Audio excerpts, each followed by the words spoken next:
Hi everyone, this is Chris again. I've got another record that I got at a yard sale or a junk store. I'm not sure which.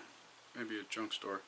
This is kind of weird. It looks like it's an acetate, but it's like put on a metal disc. So it's probably a later acetate, and I could tell because there's the two holes here that maybe it's a pre-production thing, and there's no label obviously.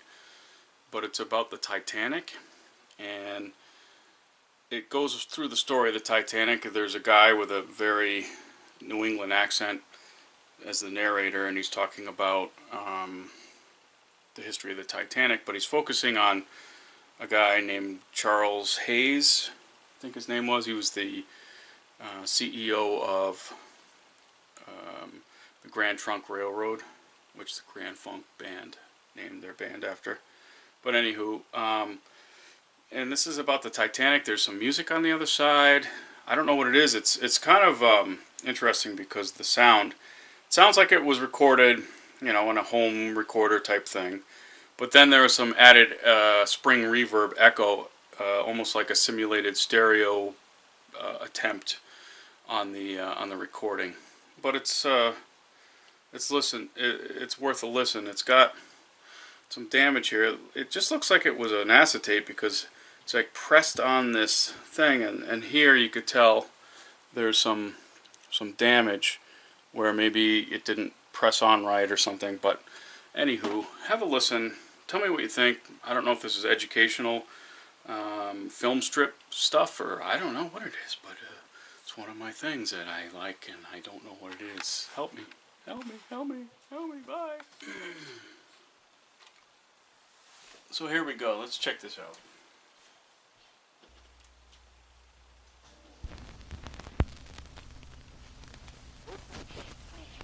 April 14, 1912. Over the limitless space of the wide Atlantic, the stars shone in a dark roof of the sky. A ship was speeding across the sea, her engines purred, lights glistened from her portholes. The windows of her staterooms seemed like sheets of gold. Music filtered from the open doors.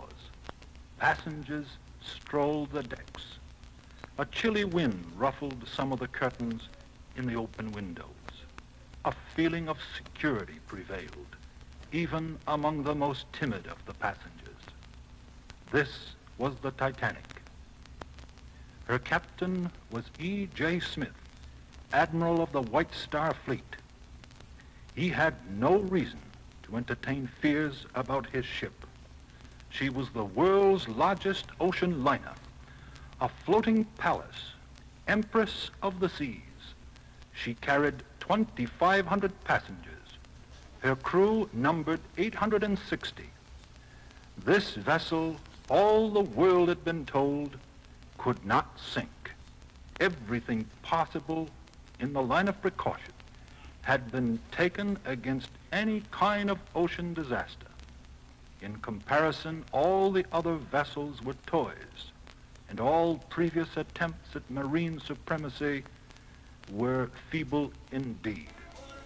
She cost $10 million. Her data staggered the imagination.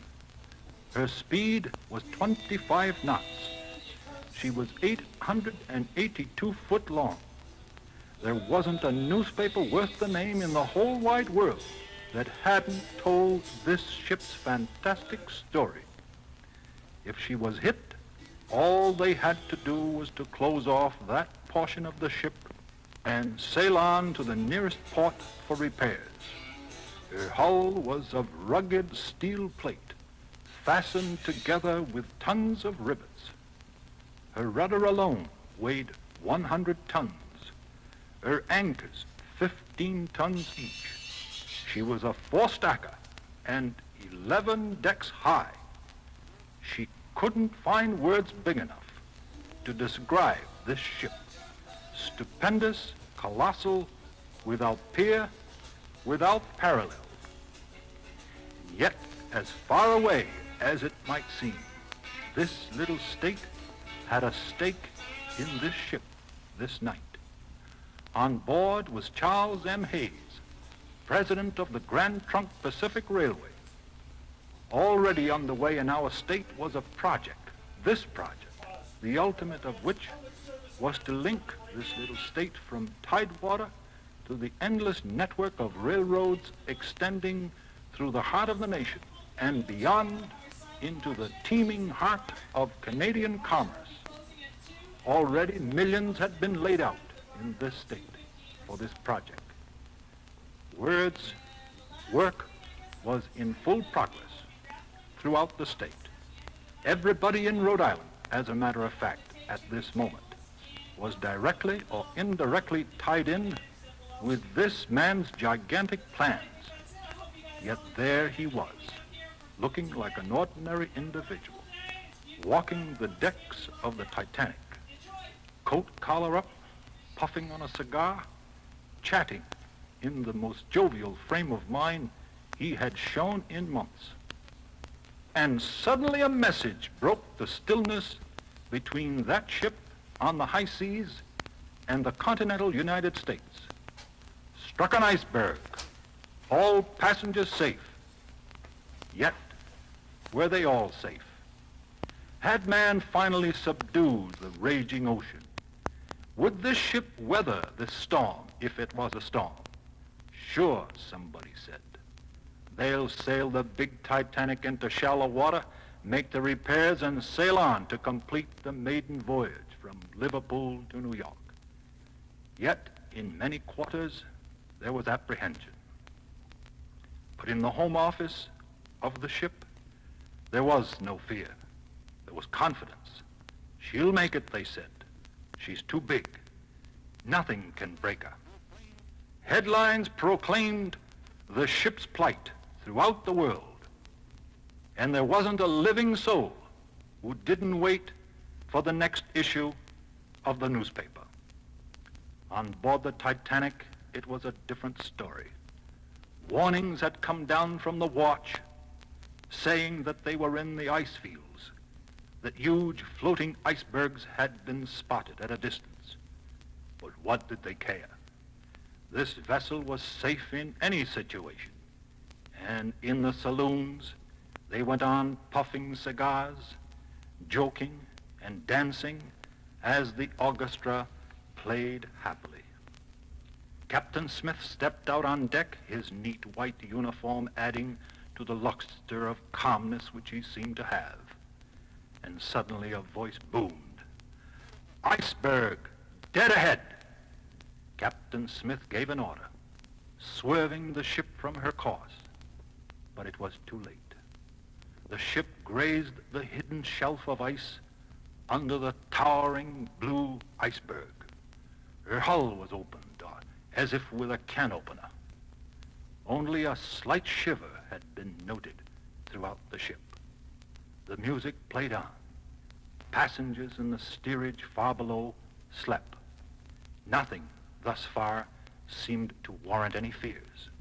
Nothing could happen on such a night as this. The vessel was speeding across the ocean like a panther. But in a moment a chill swept through the captain's heart, though he never let on.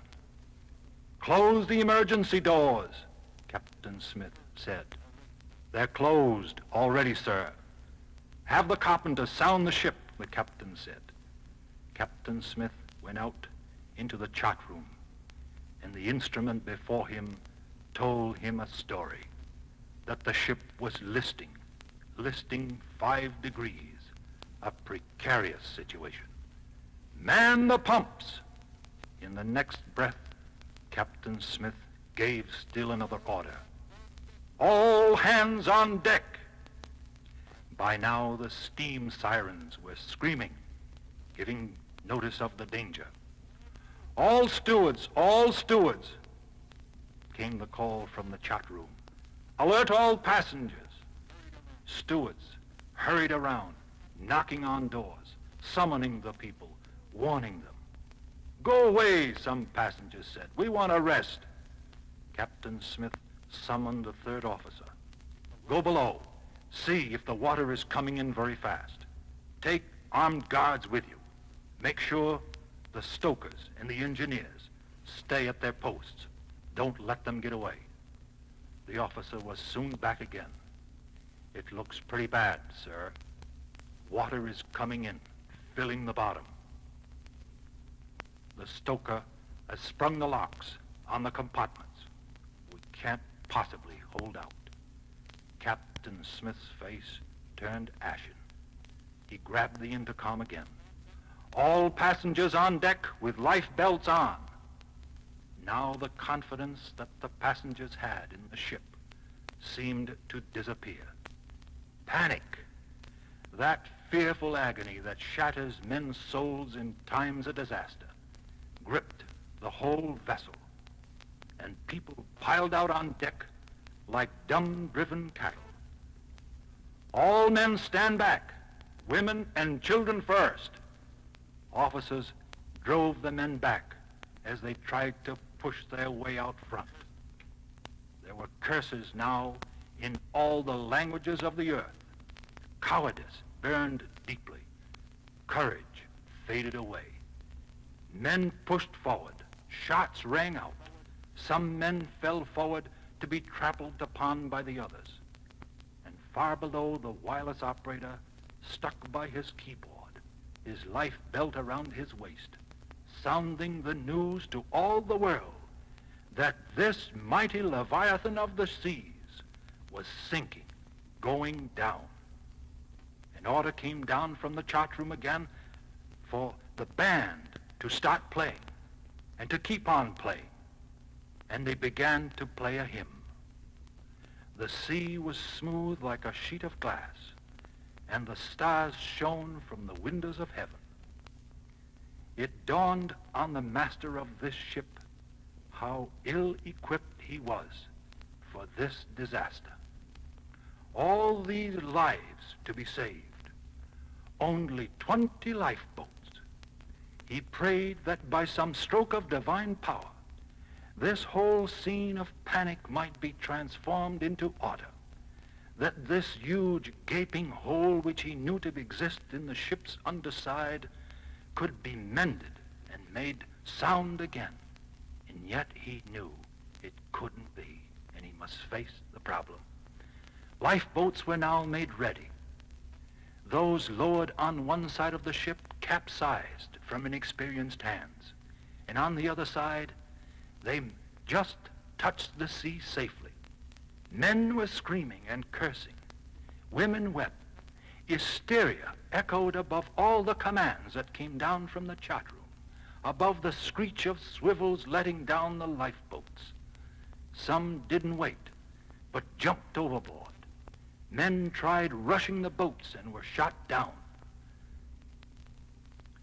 And it was panic everywhere. Brave ones went around trying to instill courage in the weak ones. There were still many who refused to panic.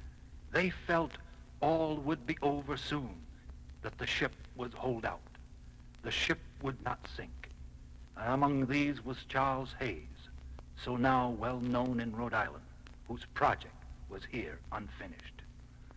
Some lifeboard jumped as if the sea would swallow them.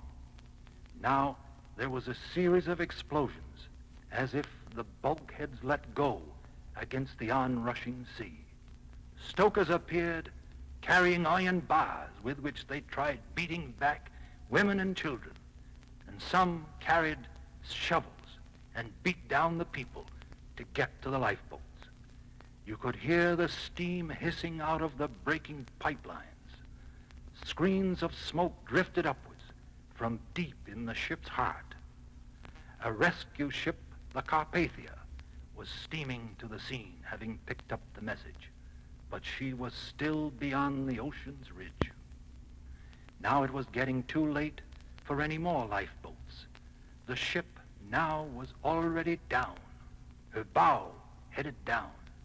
Yet there were some who said she would stay there that way and not go down. They would wait for a rescue. Let the others go on. They made room for them. And now machinery slid off the decks and furniture rolled up in piles in the cabins. And the ship's huge funnels peeled off like ribbons, and rigging broke off and piled up on everybody. Doors blew out, and bits of glass blown out of the windows filled the air so they couldn't breathe. And still down below, the band kept playing. It was a night of horror of such blood-curdling dimensions never before witnessed on the seas. Shouting, crying, praying, pleading, begging, the sea was alive with people, in boats and out of boats, clinging and looking down from the unchanging eternity of heaven. The pale stars watched man's dreams of whipping God's mighty ocean come to an end. Then there was a great sound as if from a giant siphon, as the sea swallowed up the ship, taking all lives with it on board, including Captain Smith and many prominent Americans, Charles Hayes among them. And with this man's passing went the great dreams of this state for expanded commerce, that it would at last be tied in with the channels of commerce. Story of the sinking of the Titanic. There is still another side to the story which strikes even closer to home tonight. It seems that a lot of Finnish people had tried to book passage on this mighty vessel, on this mighty vessel, on this mighty vessel, on this mighty vessel, on this mighty vessel. Of these is John Stark, upon Stark, upon Stark, upon Stark, upon Stark, upon Stark. He was in Finland at the time, just up in Finland at the time, just up in Finland at the time, just up in Finland at the time, just up in Finland at the time, just up in Finland at the time, just up in Finland at the time, just up in Finland at the time, just up in Finland at the time, just up in Finland at the time, just up in Finland at the time, just up in Finland at the time, just a boy. And he wanted to come to America. He had great dreams of this country. His uncle had already been in America and had gone back to Finland on a visit. And he wanted, with all of his dreams, to get on that Titanic and come back home. And the two, he planned, would come here together. Stark is certainly glad tonight that he never made that voyage on the Titanic. He came here a month later, on the Mauretania. His uncle was really disturbed that he'd missed the Titanic. And he showed his displeasure in many different ways to his relatives and his friends in Finland. However, when he heard that the Titanic had been lost, that had been the greatest ocean disaster thus far known, he knelt down and thanked God that he had been saved from such a horrid fate. On the other hand, Miss Celia Wilkinen, sister of Mrs. Minnie Aho of West Greenwich, had a ticket to come to the States on the Titanic, but at the last minute she delayed and missed the boat. Stark had a Finnish friend who did make the Titanic voyage, and the night of the disaster he jumped overboard and floated in the sea, clinging to debris and flotsam and jetsam and everything he could get his hands on. And every time he tried grabbing a lifeboat, they struck his fingers to make him let go and left him there alone to his fate. This man told horrid tales of that ill-fated night. Stark says that later this man was killed in a coal mine accident in West Virginia. Now, well along in years, Stark is a retired bricklayer. He's a man of great accomplishment in his line. His experiences traveling through Finland as a boy would fill many pages and occupy lots of our time. And through it all, he became interested in music, the harp especially, an instrument apparently beloved in Karelia, which has been taken over by Russia. Remembering still that beloved music, Stark built one of these harps using materials from 2 pianos given to him by the West Greenwich Fire Company, and some little bit as a souvenir from Finland. We must understand that Stark's fingers are not so nimble as they were 25, 30 years ago.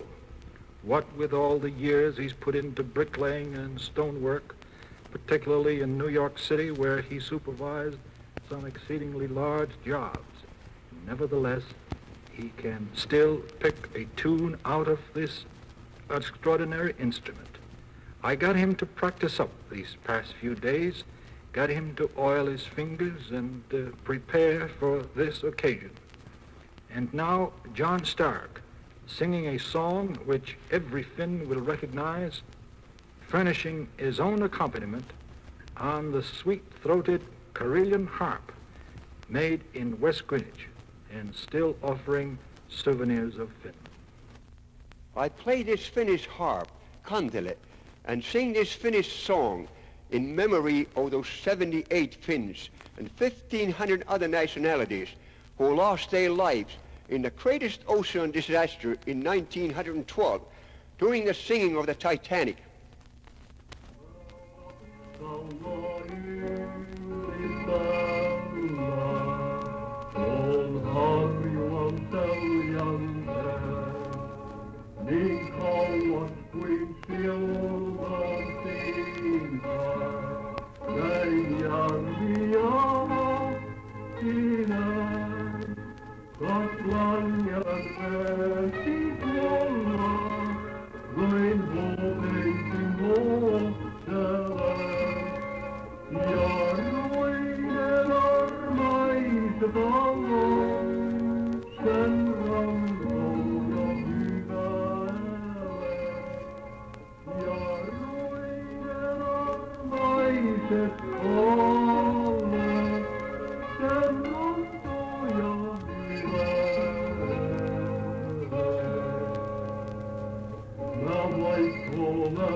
John Stark is really representative of the large cross-section of our American population in western Rhode Island who are of Finnish origin.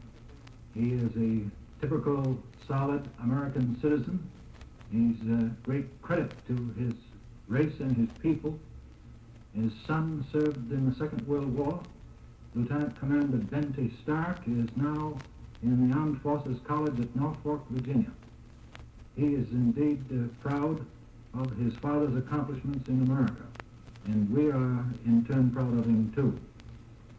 Now, John, suppose you tell us the story of the song that you sang. You have an English translation here. This is a story I got from my school teacher. John Ludwig Runeberg, a Finnish poet, was born in 1804. When he got out of college, he stopped walking and roaming around all over the Finland, gathering folk songs, poems, and stories from the country people. But he wasn't satisfied seeing a Finland here and there. He wanted to see the whole thing at the same time. So he climbed on the top of the Honeywell mountain, and on top of the highest branch of the tree there. And there he recite the poem, the Finnish language, what his countrymen, Sakari Tobelius, had made it in Swedish language. I stand on the branch the highest, on Harjula mountain ridge, as far as my eye could reach here. Lakes and rivers I see. There's Lengelma Lake is gleaming like gold and silvery belt, and lovely waves from Lake Ruine, embracing her beaches there. I'm only a tiny birdling, best of my wing is weak. If I had the wings like eagle, I would rise up and fly. I fly up to clouds and heaven, near seat of my heavenly God, and humbly kneeling prayer, devotedly I'd sing my song. O Lord, my almighty Father, you giver of grace and peace, how beautiful are thy country, how beautiful heaven of yours. Our rivers and lakes leave gleaming, bring peace and love to our hearts. O God, give us strength and adore forever our country to love.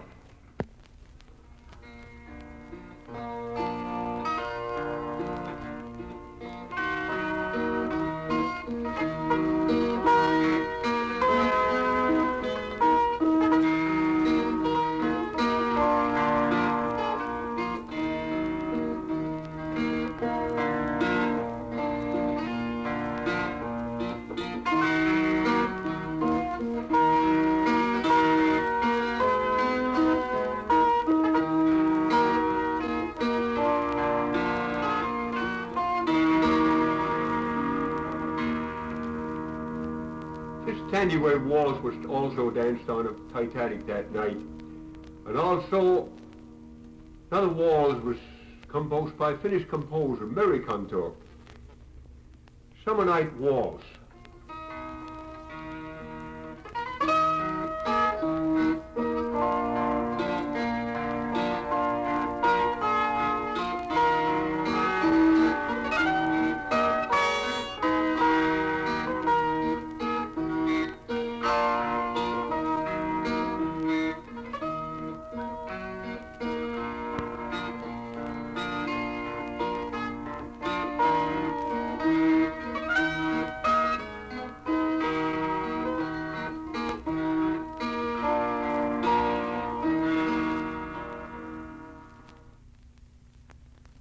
This story and songs and blue lakes of Finland bring memories and a little bit of a heaven for the Finns over here in Rhode Island tonight. Good night and thank you.